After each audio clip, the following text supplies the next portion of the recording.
ঈদ উল ফিতরকে সামনে রেখে দেশের অন্যতম ব্যস্ত নৌপথ মানিকগঞ্জের পাটুরিয়া ঘাটে বেলা বাড়ার সাথে সাথে বাড়তে শুরু করেছে ঘরমুখ মানুষের চাপ।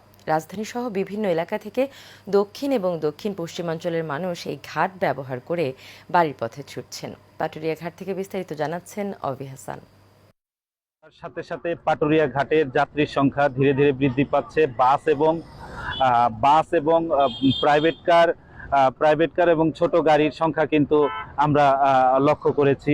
এছাড়া যাত্রীরা বিভিন্ন ছোট ছোট যানবাহনেও কিন্তু পারাপারের জন্য এই ঘাটে এসে পৌঁছেছেন। রাজধানী ছেড়ে বাড়ির পথে ছুটছেন হাজারো মানুষ। নারীর টানে প্রিয়জনের কাছে ফিরতে ব্যস্ত সবাই, তবে আগাম প্রস্তুতি থাকায় স্বস্তিতে পারাপার করছেন যাত্রীরা। কর্তৃপক্ষ জানিয়েছে 17টি ফেরি এবং 20টি লঞ্চ চলাচল করছে এই নৌ রুটে। ঘাট এলাকায় শৃঙ্খলা বজায় রাখতে বাড়ানো হয়েছে তদারকি। ফলে আগের মতো দীর্ঘ যে ভোগান্তি ছিল সেই ভোগান্তি কিন্তু লক্ষ্য করা যায়নি।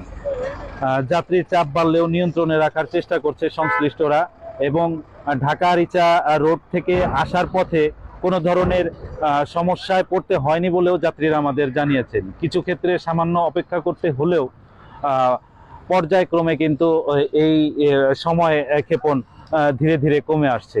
আমরা যাত্রীদের সাথে কথা বলে যতটুকু জানতে পেরেছি, এই পর্যন্ত যারা গার্মেন্টস শ্রমিক আছেন তারা কিন্তু বাড়ির পথে ফিরতে শুরু করেছেন এবং এই চাপ হয়তো দিনের ঠিক শেষ ভাগে যে হয়তো আরেকটু বাড়তে পারে। তো আগামীকাল এবং আগামী পরশু হয়তো যাত্রী সংখ্যা থাকলেও আজকেও এই ধারা অব্যাহত থাকবে বলে যাত্রীরা আমাদের জানিয়েছেন। তো এই ছিল মানিকগঞ্জ থেকে ঈদ পারাপারের আমার কাছে সর্বশেষ সংবাদ।